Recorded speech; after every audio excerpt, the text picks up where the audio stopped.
인터넷 사이트나 신문에 나오는 구인 광고를 보면 눈에 자주 띄는 문구가 있습니다. 가족처럼 일할 분을 모십니다. 참 따스하고 정감 있는 문구입니다. 그런데 이런 문구로 광고하는 곳에는 절대로 가면 안 된다고 말하는 것을 제가 들은 적이 있습니다. 가족처럼이라는 표현 뒤에 과중한 업무, 부당한 대우, 희생을 강요하는 분위기가 숨어 있기 때문입니다. 가족, 영어로 family, 이 단어만 들어도 가슴에 뭉클해집니다. 그런데 우리는 이 가족이라는 소중한 단어를 왜곡하고 남용할 때가 있습니다. 가족은 세상에서 그 누구보다 가깝고 소중한 존재입니다. 서로 분리할 수 없는 운명 공동체라고 할 수가 있습니다. 그런데 아이러니하게도 너무나도 가깝고 편안하고 항상 붙어 있기 때문에 오히려 너무나 쉽게 생각하는 것이 아닌가, 이런 느낌이 들 때가 있습니다. 내가 어떻게 대하더라도 이 가족은 가족의 울타리를 벗어날 수 없다는 것을 무의식 중에 알고 있기 때문에 함부로 대하고 무례하게 말을 하고 무시하는 게 아닐까, 이런 생각을 해봅니다. 하나님께서 우리에게 가족을 주신 이유는 무엇일까요? 세상 사람들은 어떻게 할지 몰라도 가족만큼은 서로 믿고 의지하고 서로에게 든든한 버팀목이 되어 주어라, 이런 마음으로 하나님께서 우리에게 가족을 허락해 주신 것입니다. 또 하나님께서는 교육의 장으로서 가족을 허락해 주셨습니다. 인간은 태어나자마자 가족 안에서, 가족을 통해서 가르침을 받습니다. 자신의 인생을 책임지는 법을 배우고 다른 사람을 배려하는 법을 배웁니다. 사랑을 배우고 섬김을 배우고 때로는 희생을 배우고 함께 있는 것, 함께 살아간다는 것이 무슨 의미인지 우리는 가족 안에서 가족으로부터 배우고 있습니다. 이처럼 가족의 보살핌과 교육 속에서 인간은 한 사람의 성숙한 인간으로 자라가는 것입니다. 신앙적으로 본다면 우리는 이 가족을 통해서 하나님이 어떤 분이신지를 배울 수가 있습니다. 가족이 서로를 조건 없이 사랑하고 섬기고 용납하는 모습을 보면서 하나님은 나를 무조건적으로 사랑하시는 분이구나, 나를 언제나 안아주시고 용납하시고 용서해 주시는 우리 아버지시구나, 그리고 천국은 바로 이런 곳이구나 하고 어렴풋하게나마 깨달을 수가 있습니다. 여러분, 이 신앙이란 것은 관계로 나타나게 돼 있습니다. 신앙은 우리가 하나님을 믿으면 그것은 하나님과 바른 관계로 나타날 것이고, 거기서 더 나아가서 다른 사람과 바른 관계로 나타나게 될 것입니다.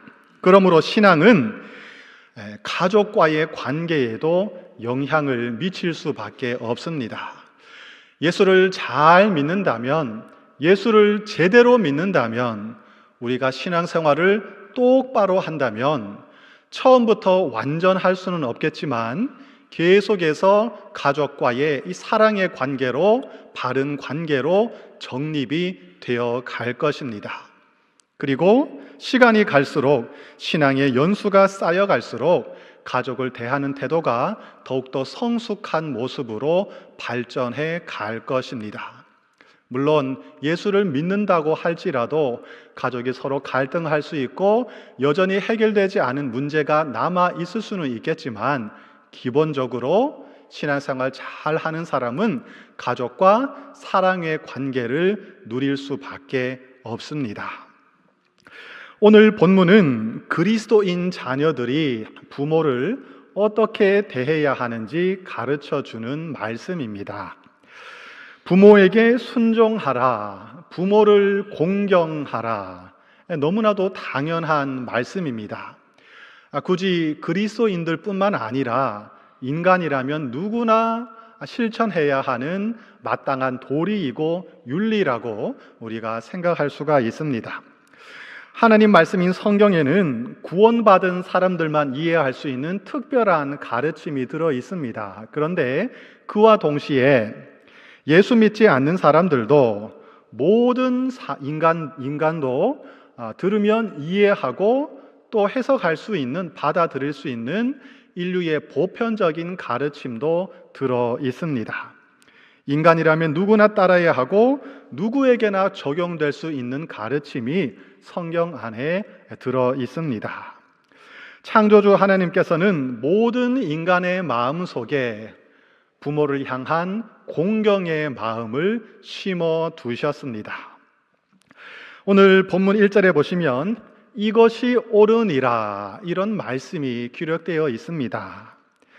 부모를 공경하는 것이 옳다는 이 사실을 인간은 그 스스로의 양심으로 본래부터 알고 있다는 말씀입니다.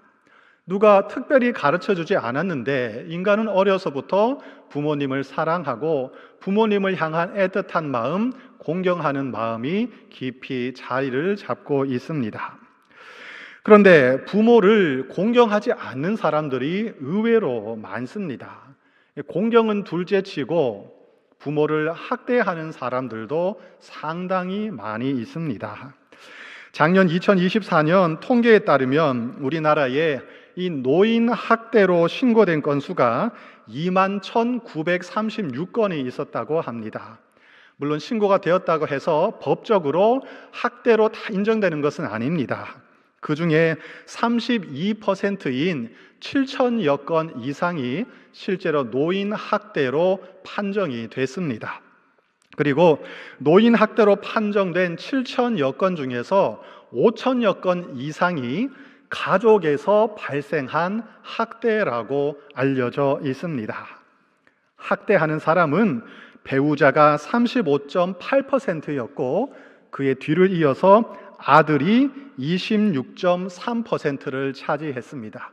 그리고 순서대로 며느리, 그 다음 딸 순으로 파악이 됐습니다. 신고되지 않은 것들, 학대는 아니지만 학대에 준하는 것들, 이런저런 것을 다 합친다면 실제로는 훨씬 더 많은 수치라는 것을 우리는 짐작할 수 있습니다. 오늘 본문을 통해서 하나님은 자녀라면 마땅히 실천해야 하는 인류의 보편적인 가치로서 부모 공경의 윤리에 대해서 우리에게 가르쳐 주고 계십니다. 여러분은 부모님께 어떤 마음을 갖고 계십니까? 부모님을 지금 어떻게 대우하고 있습니까? 엄마 아빠가 나한테 해준 게 뭐가 있어요? 엄마 아빠 때문에 내 인생 이렇게 됐으니 책임지세요. 혹시 이런 마음으로 살아가는 분이 계십니까? 혹시라도 그런 마음이 드신다면 그것은 아직도 사춘기를 벗어나지 못한 것이라고 우리가 생각할 수 있을 것 같습니다. 또 아니면 부모님께 늘 서운하고 섭섭한 감정을 가지고 살아가고 있습니까? 이 땅에 완전한 부모는 없습니다. 성경은 모든 인간이 죄인이라고 선언하고 있습니다. 그러니 부모도 당연히 죄인이고 연약하고 부족한 인간입니다. 실수하고 잘못도 했습니다. 때로는 부모의 욕심을 투사해서 자녀를 너무나도 힘들게 하고 씻을 수 없는 상처를 준 때도 있습니다. 저도 부모이지만 존경받는 부모가 된다는 것은 너무나도 힘든 일인 것 같습니다. 저는 존경받는 부모가 되겠다 하는 것을 이미 포기했습니다. 네, 웃으라고 한 건데 너무 또 진지하게 받으시네요. 네. 근데 솔직한 심정입니다. 나는 정말로 존경받는 부모가 되기는 힘들겠구나. 그냥 나 혼자서라도 예수님 잘 믿고 그냥 그렇게 열심히 살아가자. 이런 생각을 할 때가 있습니다. 그런데도 하나님께서는 자녀를 향해서 부모에게 순종하라, 부모를 공경하라 이렇게 명령하십니다. 하나님께서 우리 부모님들이 부족하다는 것, 죄가 있다는 것 모르시겠습니까? 다 알고 계십니다. 그럼에도 불구하고 자녀를 향해서는 부모에게 순종하고 부모를 공경해야 한다 이렇게 말씀하고 있는 것입니다. 도대체 하나님께서는 왜 부모를 공경하라고 말씀하셨을까? 그 이유가 무엇일까?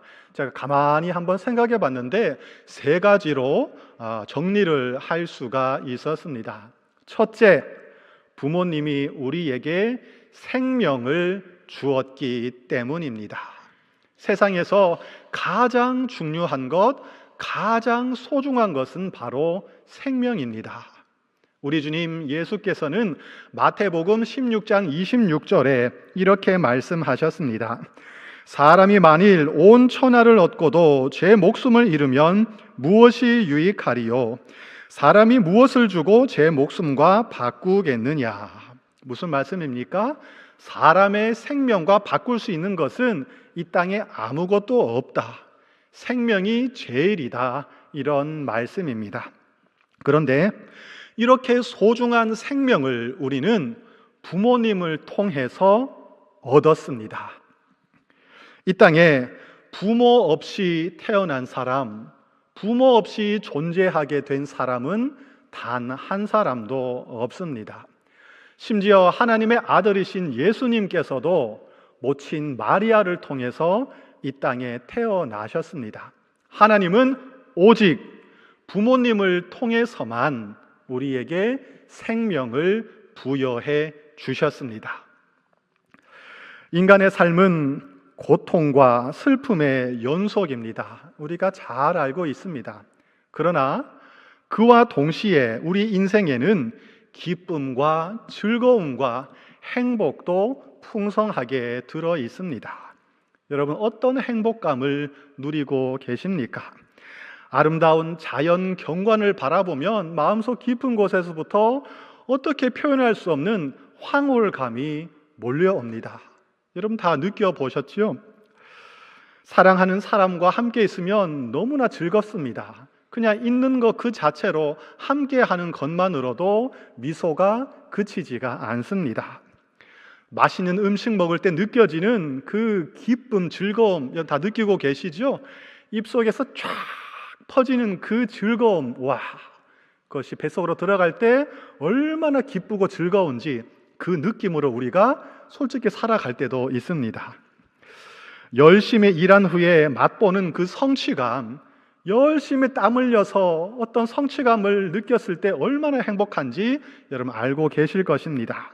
또 자녀를 낳고 기르면서 경험하는 그 벅찬 사랑의 감정, 그냥 두고 봐도 아깝고 너무나 행복하고 사랑스럽고 그런 감정이 도대체 어디에서 나왔는지 신기할 따름이지요. 그런데 이렇게 귀하고 아름다운 감격스러운 감정들, 경험들이 바로 부모님 때문에 우리가 얻을 수 있다는 사실입니다. 부모님이 없었다면 저는 세상에 존재하지 못했을 것입니다. 부모님이 없었다면 저는 하나님을 알지도 못했을 것이고 인천제일교회 담임 목사로 부임하지도 못했을 것이고 여러분을 만날 수도 없었을 것입니다. 별로 감동이 안 되시죠? 네. 여러분 한번 생각해 보십시오. 가만히 깊이 묵상해 보십시오. 내가 세상에 있다는 이 사실, 우리가 세상에 없었을 때가 있지 않습니까? 근데 우리는 지금 여기에 존재하고 있습니다. 오늘 여기 내가 이렇게 존재하고 있습니다. 참 신기하고 신비합니다. 그런데 이 모든 것들을 우리는 부모님을 통해서 느끼고 경험할 수 있게 되었습니다. 그러므로 부모님을 공경해야 하는 것입니다. 둘째, 부모님이 자녀에게 쏟은 사랑과 희생 때문에 우리는 부모님을 공경해야 합니다. 태어난 것 그 자체만으로는 생명을 유지할 수가 없습니다. 생명이 유지되고 성장하기 위해서는 반드시 누군가의 노력과 수고와 희생이 필요합니다. 땅 속에 잠자던 씨앗이 싹을 틔우는 모습을 바라보면 참으로 신기하지요. 생명의 신비를 느끼게 됩니다. 그러나 싹을 그대로 방치한다면 그 싹은 생명으로 계속해서 자라가지 못합니다. 금방 사그라들고 말 것입니다. 물을 주고 거름을 주고 잡초를 제거하고 때로는 쓰러지지 않도록 지지대를 받쳐주고 들짐승이 해치지 못하도록 울타리를 둘려주고 지극정성으로 돌봐주어야만 그 새싹은 열매를 맺는 멋진 식물로 자라갈 수 있습니다. 아프리카 사바나 초원에 살아가는 이 누는 태어난 지 2, 3분이 되면은 일어설 수가 있고 30분이 되면은 스스로 달릴 수가 있다고 합니다. 얼룩말이나 기린은 출생 후 30분 안에 일어서고 1시간 안에 걷고 뛸 수가 있습니다. 강아지, 고양이, 사자, 곰을 비롯한 대부분의 육상 동물들은 태어난 지 1년이 되면 또는 2, 3년 안에 스스로 독립적인 생활을 할 수 있는 성체로 자라갑니다. 자랄 수가 있습니다. 그런데 인간은 그렇지가 않습니다. 1년은 되어야 겨우 혼자 걸을 수가 있고 20년이 되어야 자신의 인생을 책임지는 어른으로 자랄 수가 있습니다. 요즘은 30대, 40대가 되어도 부모의 도움이 없다면 자녀를 홀로 키울 수 없는 참으로 힘든 세상이 된 것 같습니다. 저도 자녀가 있습니다. 첫째가 올해 대학을 입학했습니다. 그런데 가끔씩 이런 생각이 들 때가 있습니다. 아이들이 어렸을 때로 돌아가면 참 좋겠다. 그때는 아이들이 얼마나 엄마 아빠를 사랑하고 친근하게 생각하고 너무나 좋은 추억, 즐거운 추억을 쌓으며 살아갔는데 그때 어떻게 돌아갈 수 없을까? 그런 생각을 하다가 스스로에게 질문을 던져봅니다. 정말로 그때로 돌아가면 다시 할 수 있겠나? 그런데 못할 것 같습니다. 그때로 돌아가서 처음부터 다시 자녀를 키워야 된다고? 안 되겠다. 그냥 이렇게 살자. 이런 생각을 또다시 하게 되는 것이죠. 자녀를 키우는 것은 보통 일이 아닙니다. 엄청난 에너지를 요구하는 일이고 정신과 체력과 재정과 부모의 모든 것을 쏟아 부어야만 가능한 일입니다. 우리가 자녀들에게 쏟은 그 사랑과 수고와 희생을 여러분 한번 생각해 보십시오. 그런데 그것은 우리의 부모님들이 우리에게 똑같이 했던 일들입니다. 우리가 지금 그것을 망각하고 기억을 하지 못할 뿐입니다. 만약 우리의 어린 시절을 CCTV로 다 찍어놓고 다시 돌려본다면 너무나 민망하고 죄송하고 부끄러워서 부모님의 얼굴을 제대로 쳐다볼 수 없을 것입니다. 부모님은 우리 때문에 울고 웃었습니다. 부모님은 우리 때문에 기뻐했고 또 아파했습니다. 부모님은 우리를 위해서 모든 것을 쏟아 부었습니다. 하나님께서는 부모에게 최선을 다해서 자녀를 양육하라고 섬기라고 막중한 사명감을 주셨습니다. 부모님은 그 사명을 감당하기 위해서 최선을 다해 노력을 하셨습니다. 부모님의 수고와 희생 때문에 우리가 지금까지 이렇게 살아오고 있는 것입니다. 그러므로 부모님을 공경해야 하는 것입니다. 부모님을 공경해야 하는 세 번째 이유는 하나님 때문입니다. 사실은 이것이 가장 중요하고 근본적인 이유입니다. 일반적인 부모 공경과 그리스도인의 부모 공경이 바로 이 지점에서 근본적으로 차이가 있습니다. 오늘 본문 1절에 보시면 주 안에서라는 표현이 붙어 있습니다. 부모에게 순종을 해야 되는데, 그런데 주 안에서 해야 한다. 과연 무슨 의미일까요? 두 가지로 설명을 드리겠습니다. 먼저 부모 공경은 근본적으로 하나님께 하는 것입니다. 우리가 부모를 공경하면 그것은 부모에게 공경하는 것도 되지만 신앙으로 보면은 하나님께 순종하는 것이 된다는 말씀입니다. 우리는 하나님을 경외하기 때문에, 하나님을 사랑하기 때문에 하나님을 경외하는 마음으로, 하나님을 사랑하는 마음으로 하나님께서 우리에게 허락하신 그 부모님을 공경하고 그 부모에게 순종을 하는 것입니다. 때로는 부모님이 마음에 들지 않을 때도 있습니다. 부모님의 모습이 도저히 이해가 안 될 때도 있습니다. 부모님 저 왜 저럴까? 도대체 저 왜 저러냐? 나는 절대로 저렇게 안 살아야지. 지나고 보면 똑같이 살고 있습니다. 그래도 부모를 향한 자녀의 기본적인 자세는 공경하는 마음이어야 하는 것입니다. 왜냐하면 하나님께서 부모님을 우리에게 허락해 주셨고, 하나님께서 우리 부모님을 사랑하고 계시기 때문입니다. 부모가 아무리 불완전한 존재라 할지라도 부모는 그래도 세상에서 하나님의 마음을 가장 많이 닮은 존재입니다. 부모는 자녀에게 아낌없이 모든 것을 내어줍니다. 부모를 항상 사랑하고 항상 보살펴주는 존재입니다. 그래서 우리는 부모님을 통해서 하나님의 마음을 느끼고 하나님의 사랑을 배울 수가 있습니다. 또한 우리는 부모 순종을 통해서 하나님께 순종하는 법을 훈련할 수 있습니다. 현대사를 가리켜서 포스트 모던 사회라고 표현하고 있습니다.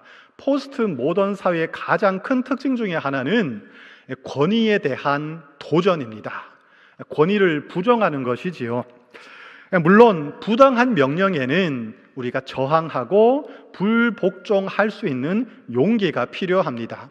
그러나 일반적으로 말해서, 기본적으로 생각할 때 권위에 복종하는 법을 배우지 못한다면 그 사람의 삶은 너무나도 힘들어질 것입니다. 세상은 혼란스러워질 것이고 무질서한 세상이 되고 말 것입니다. 우리의 죄된 본성은 하나님의 권위에 순종하지 않으려고 하는 그런 습성을 가지고 있습니다. 여러분, 신앙생활이 무엇입니까? 하나님의 말씀에 복종하는 것을 훈련하는 과정입니다. 우리가 신앙생활을 하고 있는데 아주 쉽게 말하면 다른 것이 아니고 하나님의 명령, 하나님의 권위, 하나님의 말씀에 내가 불편하지만 내 뜻을 꺾고 복종하는 것을 훈련하는 과정, 이것이 바로 신앙생활입니다. 눈에 보이는 부모님께 순종하는 것을 통해서 눈에 보이지 않는 하나님께 순종하는 방법을 우리가 날마다 훈련할 수 있습니다. 주 안에서 순종하라. 이 두 번째 의미는 부모님께 무조건 순종해서는 안 된다는 것을 또 뜻하는 말씀입니다. 부모님께 순종은 하긴 해야 되는데 그렇다고 맹목적으로 무조건 순종해라, 이것은 아닙니다. 옛날에는 부모님의 경험과 지식이 아주 절대적이었습니다. 경험이 부족하고 지식이 일천한 자녀들은 부모의 말에 그대로 순종할 수밖에 없었습니다. 그래야만 생존할 수 있고 제대로 살 수가 있었기 때문입니다. 그런데 요즘은 세상이 바뀌었습니다. 하루가 다르게 급속하게 세상이 변화되고 있습니다. 날마다 새로운 정보, 새로운 지식이 쏟아져 나오고 있습니다. 이제는 자녀들이 부모보다 훨씬 더 많은 정보와 지식을 소유하고 있습니다. 그래서 이제는 부모가 자녀에게 배워야 하는 시대가 되었습니다. 이런 상황에서 부모가 하라는 대로 무조건 순종한다면 큰일 나는 것이죠. 여러분, 자녀를 100% 책임지고 확신 있게 지도할 수 있으십니까? 지금은 그렇게 할 수 없는 시대가 됐습니다. 지난 4월에 야구 선수 출신인 이 아버지가 11살 아들을 야구 방망이로 때려서 숨지게 하는 안타까운 사건이 있었습니다. 그 아들이 얼마나 무섭고 공포스러웠을까 생각하면 마음이 참 안타깝습니다. 요즘에도 인도에서는 명예살인이라는 명목으로 아버지가 딸을 살해하는 일이 왕왕 벌어지고 있습니다. 고려 말에 권준이라는 사람이 효행록이라는 책을 편찬했습니다. 이 책은 64명의 효자들의 이야기를 담고 있는 책입니다. 이 책을 보면은 어떤 한 사람의 이야기가 등장하고 있습니다. 중국에 있던 이야기인데 공자의 제자 중에 증석과 증삼의 이야기입니다. 증석은 아버지였고 증삼은 아들이었는데 이 아버지와 아들이 모두 다 공자의 제자였습니다. 아버지 증석은 사회에서 사람들에게 많은 존경을 받는 학문이 출중한 사람이었습니다. 그런데 가정에서는 폭력을 일삼는 아버지였습니다. 어느 날 참외밭에서 아버지와 아들이 참외 농사를 짓다가 이 어린 아들이 잘못 실수해서 참외 줄기를 상하게 하고 말았습니다. 아버지가 화가 나서 분노해서 아들을 매로 계속해서 때렸습니다. 왜 그랬을까요? 추측해보면 네가 몸가짐을 똑바로 하지 못하고 경고망동해서 이 아까운 줄기를 생명을 해했구나. 아마 그런 마음이 아니었을까요? 몽둥이로 막 계속 패가지고 이 아들이 실신을 했습니다. 거의 죽음에 이르렀습니다. 다른 가족들이 너무나 놀라서 물을 끼얹고 돌봐줘서 겨우 이 아들이 살아나게 되었습니다. 이 아들이 살아나자마자 깨어나자마자 아버지를 찾아갔습니다. 아버지, 제가 잘못해서 이런 일이 벌어졌습니다. 아버지가 저를 때리느라 얼마나 힘드셨습니까? 죄송합니다. 이렇게 말을 하고 자기 방으로 들어가서 아무 일 없었다는 듯이 검은 고를 타면서 노래를 불렀다는 일화가 거기에 들어 있습니다. 여러분, 부모님이 계속해서 때리는데 죽을 지경이 되었는데 순종해야 된다고 그렇게 막고 있으면 될까요? 아니지요. 어리석은 행동입니다. 부모가 폭력을 행사하고 폭행을 일삼고 명백하게 잘못된 일을 하는데도 거기에 그대로 순종하고 있어서는 안 되는 것입니다. 특별히 부모님의 명령이, 부모님의 말씀이 하나님의 뜻과 명백히 위배될 때는 부모님의 말씀에 순종할 수 없습니다. 그런데 이런 경우에도, 부모님께 순종할 수 없는 경우에도 자녀의 기본적인 자세는 공경이어야 한다고 우리는 생각할 수 있습니다. 오늘 성경에 보면 좀 흥미로운 표현이 있습니다. 부모에게 순종하라, 이 앞에는 주 안에서라는 표현이 들어있고요, 공경하라는 그런 표현이 없습니다. 제가 한번 생각해 본 겁니다. 부모님께 순종할 때는, 복종할 때는 이것이 옳은가 아닌가, 하나님의 뜻인가 아닌가 주 안에서 생각하고 판단하고 그렇게 해야 되고, 그렇지 않을 때도 공경하는 마음은 항상 가지고 있어야 한다. 이렇게 저는 한번 이해를 해 봤습니다. 본문 2절에 보시면 부모를 공경하는 것은 약속에 있는 첫 계명이다, 이렇게 말씀을 하고 있습니다. 부모를 공경하면 이 땅에서 잘 되고 장수하는 복을 내가 주겠다, 하나님께서 약속을 하셨습니다.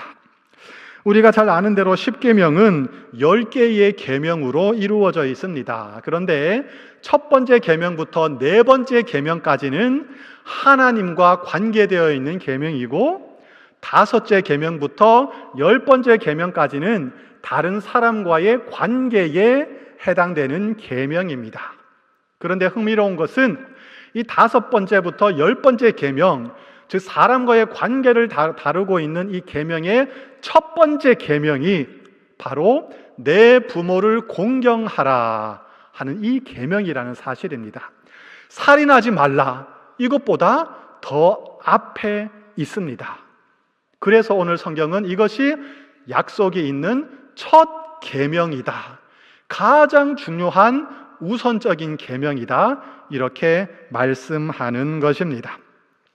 10계명이 기록된 출애굽기 20장을 보시면 다른 5개의 계명들에는 추가 언급이 없고 그냥 계명만 등장하고 있습니다.